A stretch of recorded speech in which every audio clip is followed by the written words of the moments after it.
ప్రపంచాన్నంతటిని కూడా ప్రభావితము చేసినటువంటి ఆలోచింపజేసినటువంటి వర్తమానము పరిశుద్ధ ఇష్టపడతారు.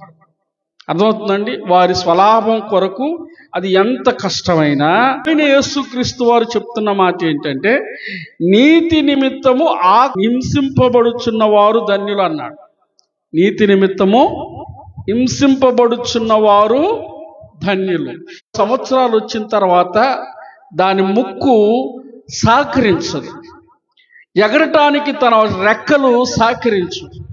అప్పుడు ఏం చేస్తుందంటే మరొక విధానంలో తన జీవితాన్ని పునర్జన్మ అంటారు, తన జీవితాన్ని ప్రభావితం చేసుకోవడానికి ఏం చేస్తుందంటే దాని ముక్కుని తానే బండరాళ్ళకేసి కొట్టుకుంటుంది. తన ముక్కు ఇరిగిపోవాలి, ఇరిగిపోయి ఆ స్థానంలో క్రొత్త ముక్కు రావాలి. అలాగనే తన ముక్కుతో ఏం చేస్తుందంటే తన రెక్కలను పీకేసుకుంటుంది, అంటే తన శరీరాన్ని తానే గాయపరుచుకుంటుంది. ఎందుకంటే కొత్త రెక్కలు రావాలి. ఎప్పుడైతే ఇలాగ చేస్తుందో మరలా 40 సంవత్సరాల పాటు తిరుగులేని పక్షిగా అది ఎగరగలిగింది. దేవునికి స్తోత్రం కలుగును గాక. ఒక పక్షి తన జీవనాన్ని కొనసాగించుకోవడానికి, ఒక పక్షి తన జీవన గమనాన్ని పెంపొందించుకోవడానికి ఎంత ప్రయాసపడుతుందో, నేడు మానవుడు కూడా తన జీవన విధానాన్ని మెరుగుపరుచుకోవటం కోసం తనను తాను అన్ని రకాలుగా ఆ సంపాదన విషయంలో, జీవన శైలి విషయంలో, ఆ భూలోకంలో బ్రతికే ఈ కొద్ది కాలపు జీవితంలో తనను తాను కాపాడుకోవడానికి ఎంత ప్రయాసపడతాడంటే ఈ పక్షిలాగా అవసరమైతే తన శరీరాన్ని నలగొట్టుకుంటాడు, తన పక్షిలాగా తనను తాను గాయపరుచుకుంటాడు, తన ప్రాణాన్ని ఆయాసపరుచుకుంటాడు, సంపాదించుకోవటం కోసం పరుగులెడుతూనే ఉంటాడు. కానీ ఇక్కడ గమనించాల్సిన విషయం ఏంటంటే ఈ పక్షి యొక్క జీవితము మానవుని జీవితానికి పెద్ద తేడా ఏమి లేదు. ఎందుకనంటే చాలామంది నీతి కొరకు పరుగులెత్తేవారు, నీతి కొరకు నిలబడేవారు తక్కువైపోయారు. దేవుని నీతి కొరకు, దేవుని రాజ్యము కొరకు ప్రయాసపడేవారు తక్కువైపోయారు. వారి స్వార్థం కోసం తమ జీవితాలను ఎలా నలగొట్టుకోమన్నా, వారి బ్రతుకు తెరువు కోసం ఏ విధంగా కష్టపెట్టుకోమన్నా పెట్టుకుంటారు. 3 గంటలకు లెగవాలన్నా 3 గంటలకు లెగుస్తారు. దేవునికి స్తోత్రం. అవునా కదా? ఖచ్చితంగా పనిలో నువ్వు 5 గంటలకు ఉండాలంటే 5 గంటలకేంటి 4 గంటల 50 నిమిషాలకే ఉంటారు. అవునా? వారి యొక్క జీవన శైలిని, వారి యొక్క విధానాలను మెరుగుపరుచుకోవటం కోసం, వారిని వారు గొప్పగా చేసుకోవటం కోసం, వారి జీవనోపాధి కోసం తమను తాము ఎలాగైనా ఉంచుకుంటారు. కానీ దేవుని విషయానికి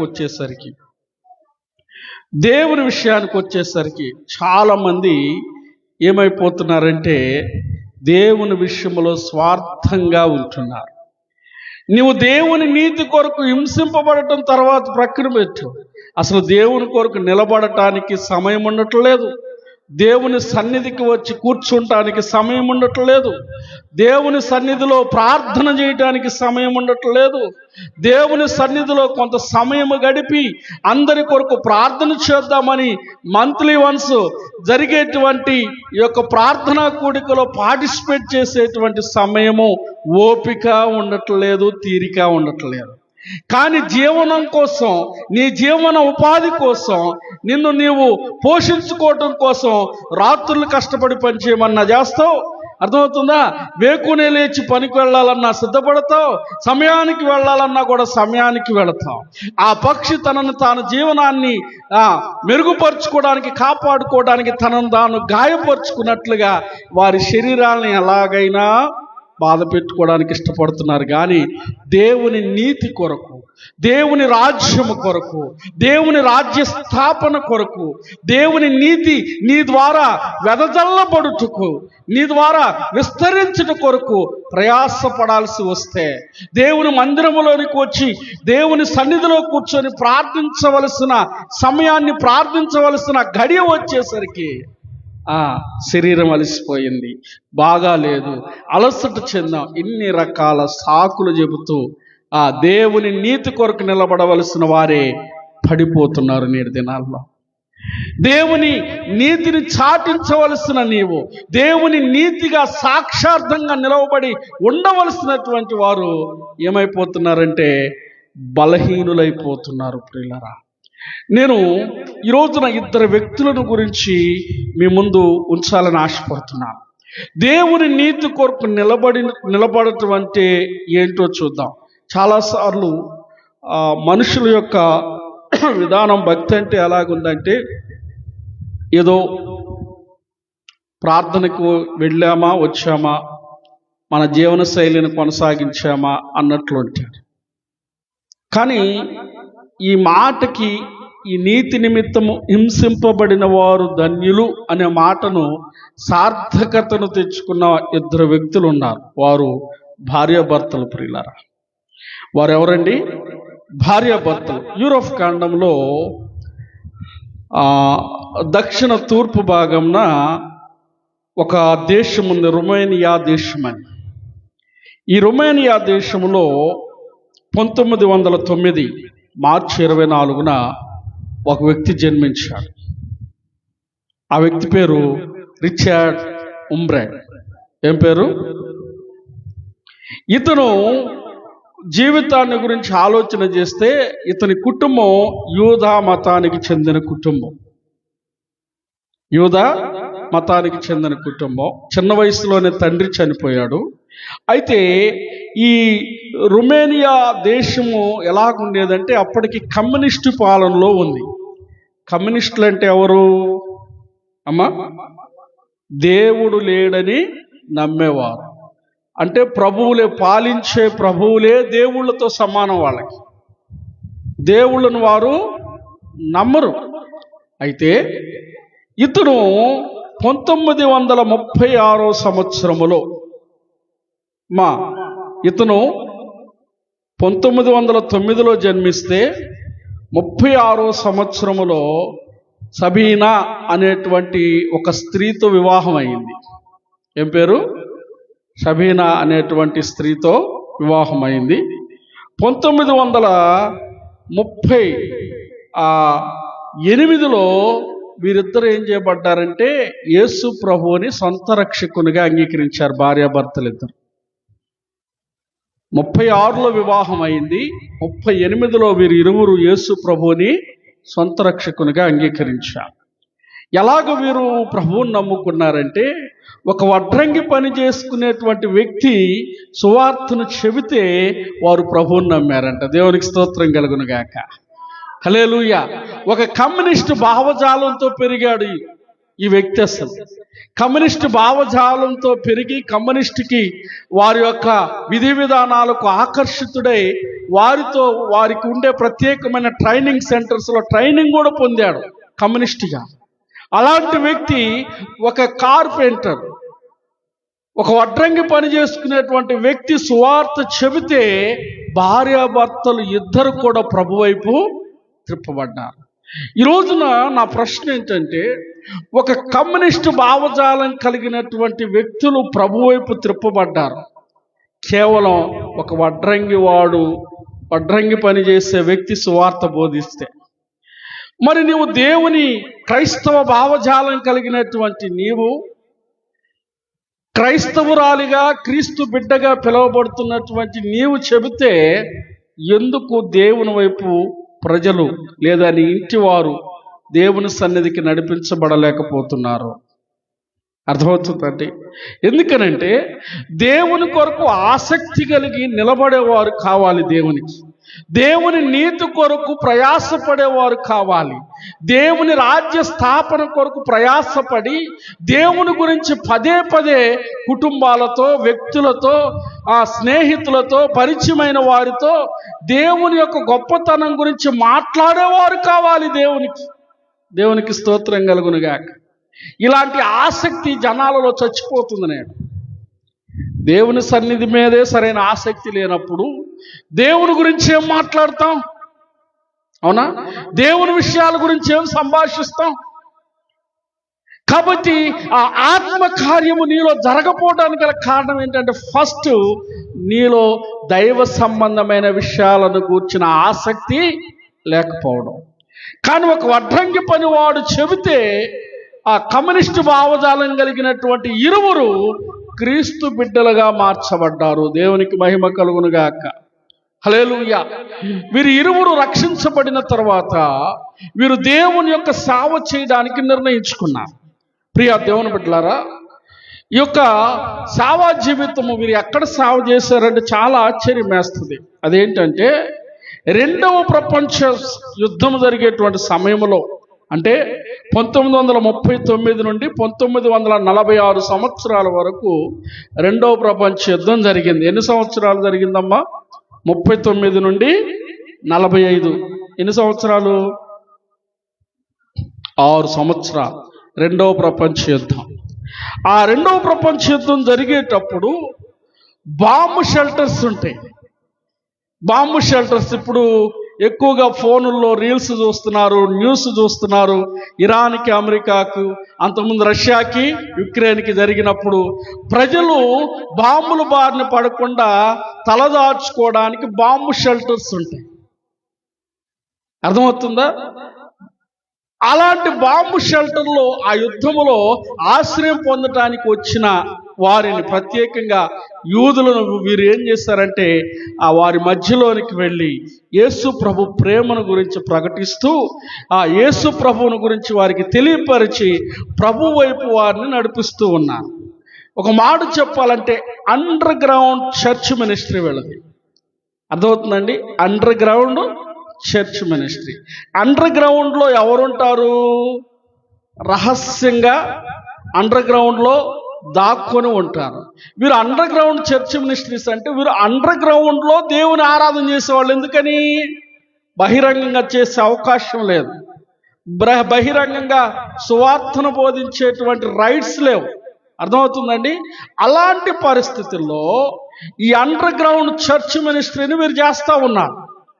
ఈ అండర్ గ్రౌండ్లో రహస్యంగా సువార్తను బోధిస్తూ ఉంటే సైనికులకి వర్తమానం వెళ్ళినప్పుడు ప్రియులారా, సైనికులు తెలుసుకొని ఆ సైనికులతో పాటు రాజు కూడా వచ్చాడు. ఆ సమయంలో వచ్చి ఇక్కడ క్రైస్తవ్యాన్ని గురించి ప్రకటిస్తున్నట్లు మాకు ఇన్ఫర్మేషన్ ఉంది. ఎవరైనా క్రైస్తవ్యాన్ని గురించి బోధిస్తున్న వారు ఎవరన్నా ఉంటే మీ చేతులు చూపించు, లేదంటే మీరు వెళ్ళిపోవచ్చు, మిమ్మల్ని మేమేమి శిక్షించాం. క్రీస్తు బిడ్డలు ఎవరైనా ఉంటే మీ చేతులు చూపించండి, యేసు ప్రభు దేవుడు అన్నవారు, లేదంటే మీ ఇష్టం అన్నట్లు ఒక వార్నింగ్ ఇచ్చారు. ఆ సమయంలో క్రీస్తు కొరకు సాక్షులుగా ఉండి సువార్తను బోధిస్తున్నటువంటి ఈ భార్యాభర్తలు వీరి ఇరువురు నిలబడి ఉన్నప్పుడు చెయ్యి వెత్తడానికి ఈయన కొంచెం సంకోచించాడు. ఎవరండి? రిచర్డ్ ఉంబ్రేడ్. ఈ రిచర్డ్ ఉంబ్రేడ్ అనేటువంటి వ్యక్తి చెయ్యి ఎత్తడానికి నిరాకరించినప్పుడు భార్య చెప్పింది, భార్య పేరేమనుకున్నాం? షబీనా.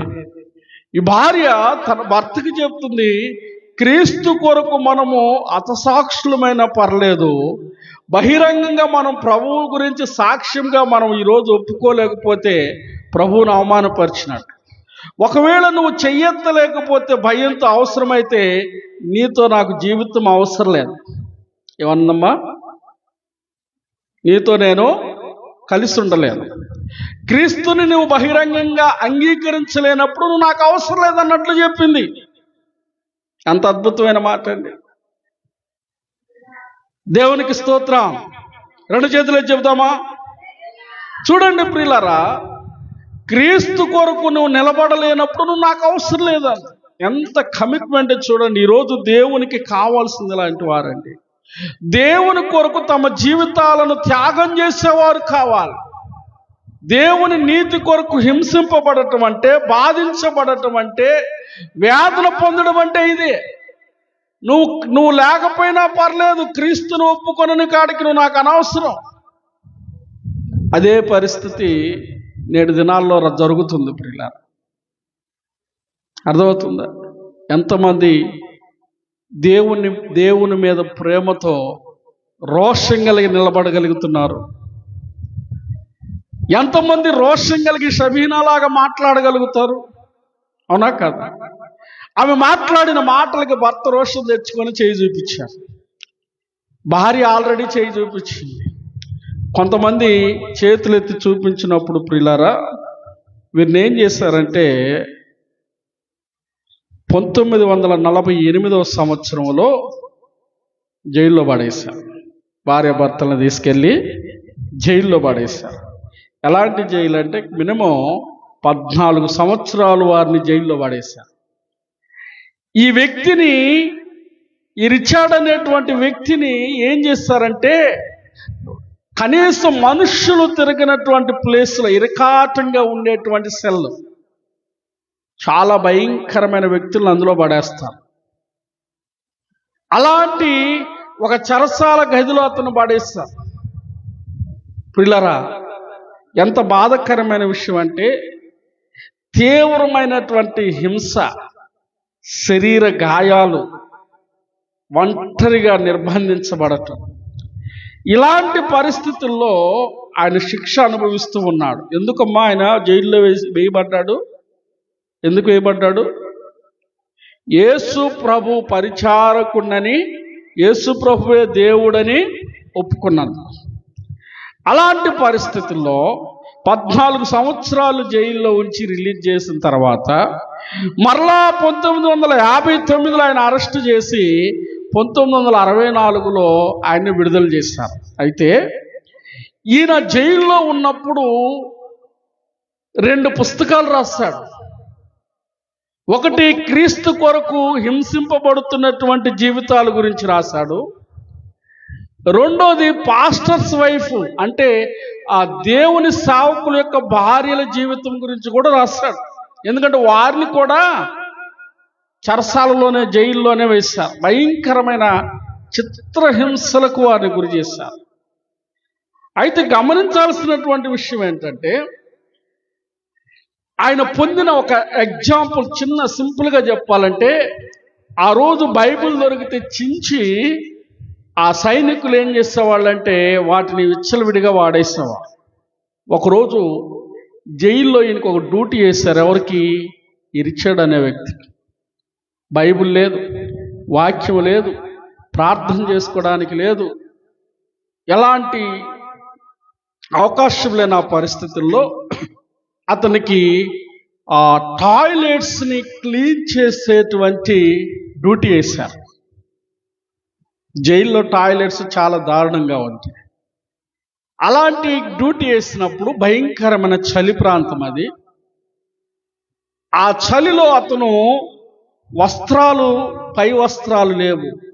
వెళ్ళి డ్యూటీ చేస్తున్న సమయంలో తనకు ఒక పేపర్ ముక్క దొరికింది. అదేంటో తెలుసా? బైబిల్ యొక్క పేపర్ అది. దేవునికి స్తోత్రం.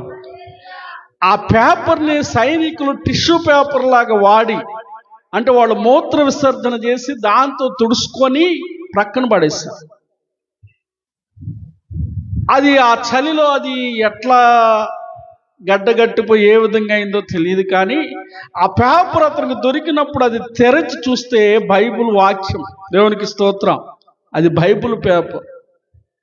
దానిని పరమానందంగా భావించి దేవుని వాక్యం చూసి ఎన్ని సంవత్సరాలు అవుతుంది? 14 సంవత్సరాలు జైల్లో ఉన్నాడు. దేవుని వాక్యం చూసి, బైబిల్ చూసి ఎన్నాళ్ళు అవుతుంది? దేవుని మాటలు చదివి ఎన్నాళ్ళు అవుతుంది? దొరికిన దాన్ని శుభ్రం చేసుకొని లోపలికి వెళ్ళేటప్పుడు మరలా చెక్ చేస్తారు డ్యూటీ చేసిన తర్వాత. ఆ డ్యూటీ చేసి వెళ్ళేటప్పుడు ఆ పేపర్ ఉంటే మరలా కొడతారు.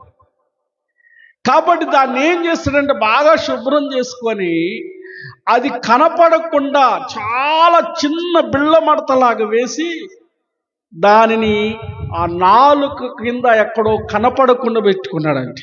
ఎందుకో తెలుసా?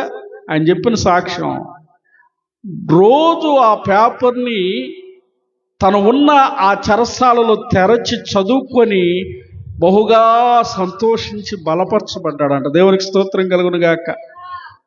హల్లెలూయా. చూడండి ప్రియ దేవుని బిడ్డలారా, అక్కడ అతనికి బైబిల్ చదువుకునే అవకాశం లేని ఆ సమయాలలో ఆ వాక్యం ఒక పేపర్ దొరికితేనే అంత ఇష్టపడ్డాడు. దేవుని కొరకు, దేవుని నీతి కొరకు హింసింపబడిన వారు ధన్యులు అంటే ఈ భార్యాభర్తలే. దేవునికి స్తోత్రం. వాక్యము దొరికిన సమయంలో వాక్యము కొరకు తహతహలాడారు. ఈరోజు బైబిల్ని చేతిలో ఉంది.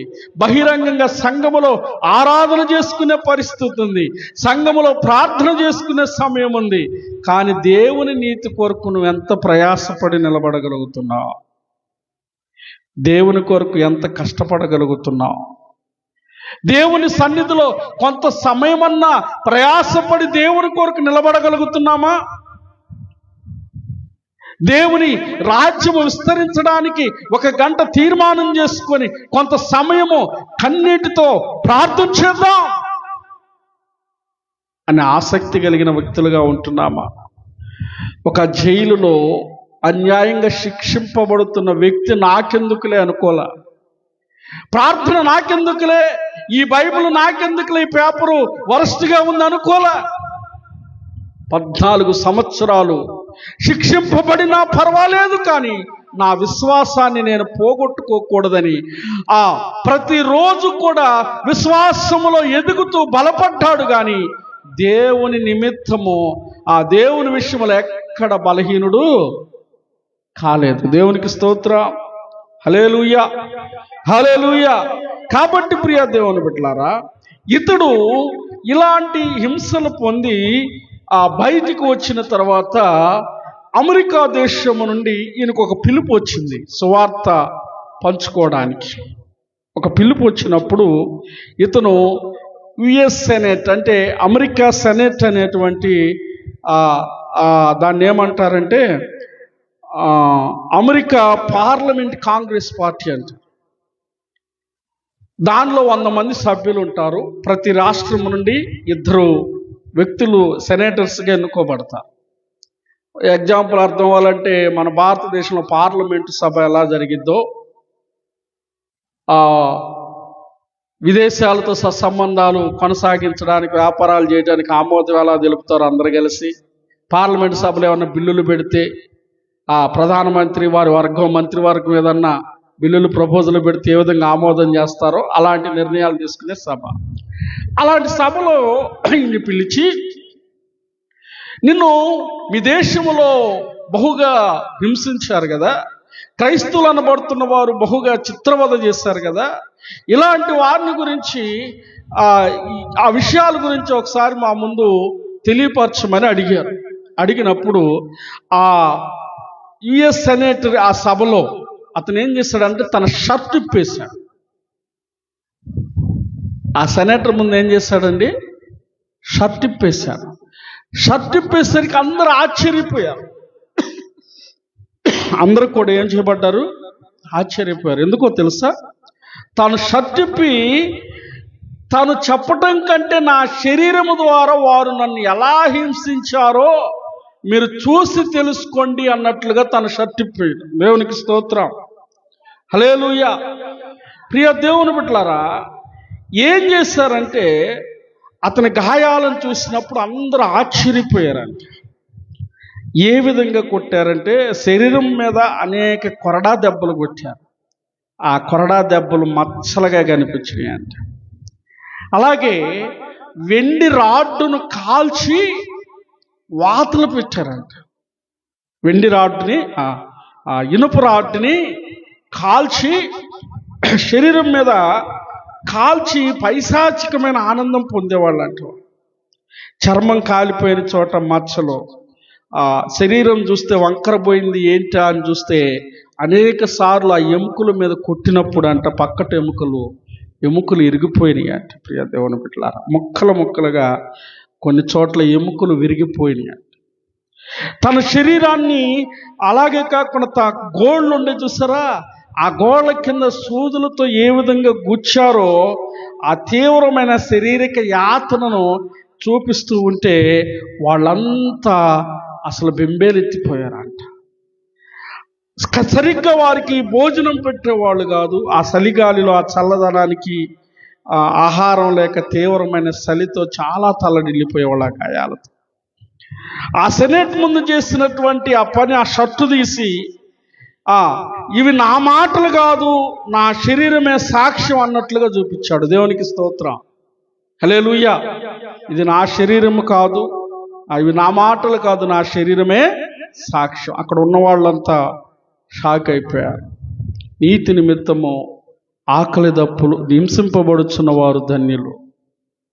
ఈ భార్యాభర్తలు దేవుని నీతి కొరకు, దేవుని రాజ్యం కొరకు నిలబడ్డారు.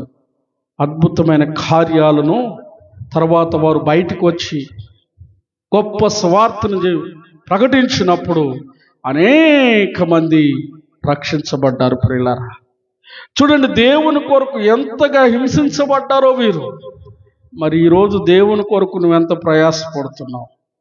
దేవుని రాజ్య విస్తరణ కొరకు నీ వంతుగా నువ్వు ప్రార్థన చేయాలి. నీకు అప్పగింపబడిన దేవుని సంఘములో దేవుని యొక్క రాజ్య విస్తరణ కొరకు నీ వంతు నువ్వు ఏకీభవించి పోరాడాలి, ప్రార్థించాలి. అయితే ఎంతవరకు ఉంటున్నావు? ఏ విధంగా ఉంటున్నావు? ఒకసారి పరిశీలన చేసుకుందాం ప్రియులారా. దేవుని కోసం కొంత సమయం దేవుని సన్నిధిలో గడపలేకపోతే, దేవుని కొరకు కొంత సమయము ప్రార్థించలేకపోతే, దేవుని కొరకు కొంత సమయమును తీర్మానించుకొని దేవుని సన్నిధిలో నిలబడగలిగే శక్తి నీలో లేకపోతే, నువ్వు దేవుని రాజ్యంలో ఎలా చేర్చబడతావు? తన రాజ్యంలోనికి ప్రభు ఎలాగ రాణిస్తాడు? ఒకసారి పరిశీలన చేసుకుందాం విషయాలు ప్రియులారా. ఒకసారి మన ఆత్మ పరిశీలన చేసుకొని ప్రభు కొరకు మనం ఏం చేస్తున్నాం? రిచర్డ్ ఉమ్రేడ్ గారు, తన భార్య షబీనా ఏ విధంగా ప్రయాసపడ్డారో, వారి జీవితంతో పోల్చుకుంటే నువ్వే ఎటువంటి ప్రయాసపడుతున్నావు దేవుని రాజ్యం కొరకు? పరిశీలన చేసుకుందాం ప్రియులారా. దేవుని రాజ్య స్థాపన జరగాలి అంటే నువ్వు దేవుని సంఘములో ఒక బలమైన ప్రార్థన యోధుడుగా, యోధురాలుగా ఎదగాలి. దేవుడు అలాంటి అవకాశాన్ని మన సంఘము ద్వారా నీకు ఇచ్చాడు. మరి దీన్ని ఉపయోగించుకుంటున్నావా? సద్వినియోగం చేసుకుంటున్నావా? ఒకసారి పరిశీలన చేసుకుందాం. ఈ రాత్రి మనకు అప్పగింపబడిన ఈ సమయాన్ని సద్వినియోగం చేసుకొని ముందుకు కొనసాగుదాం. ప్రభువారి కొద్ది మాటలు మనందరి వినికిడిలో దీవించునుగాక. ఆమేన్. ప్రార్థన చేసుకుందాం ప్రియులారా. దయచేసి చెప్పబడిన విషయాల నిమిత్తమై మనం ప్రార్థన చేసుకుందాం. ఎవరు కూడా మౌనంగా ఉండవద్దు. వినిన వాక్యాన్ని బట్టి నీతి కొరకు హింసింపబడుతున్న వారు ధన్యులని ప్రభువారు చెప్పారు. అయితే మనమే ఏ విధంగా ప్రభు కొరకు నిలబడుతున్నామో పరిశీలన చేసుకొని ప్రార్థనలో ముందుకు సాగు.